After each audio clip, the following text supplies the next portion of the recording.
आज़ाद कश्मीर के आम इंतखाबात 3 मराहिल में कराने का फैसला कर लिया गया। नए शेड्यूल का ऐलान हो गया।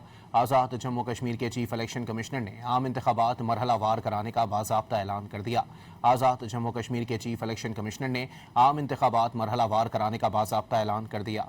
इलेक्शन कमीशन के फैसले के तहत सिक्योरिटी और इंतजामी उमूर को मज़ीद मौसर, शफाफ और पुरामन बनाने के लिए पोलिंग डिवीज़न वाइज 3 मुख्तलिफ मराहिल में होगी। चीफ इलेक्शन कमिश्नर की जानिब से जारी करदा इंतखाबी शेड्यूल के मुताबिक आज़ाद कश्मीर में वोटिंग मुख्तलिफ तारीखों में होगी।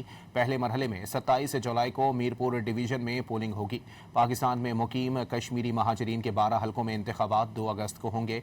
दूसरे मरहले में 2 अगस्त को मुजफ्फराबाद डिवीज़न में अवाम अपना हक़ राय दही इस्तेमाल करेंगे। तीसरे मरहले में 10 अगस्त को पूंछ डिवीज़न में आखिरी मरहले के तहत पोलिंग का अमल मुकम्मल किया जाएगा।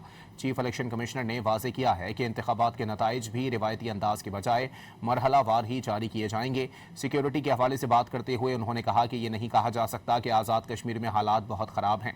फ़ौज की खिदमत तो तब हासिल की जाती हैं जब हालात बिल्कुल कंट्रोल से बाहर हों।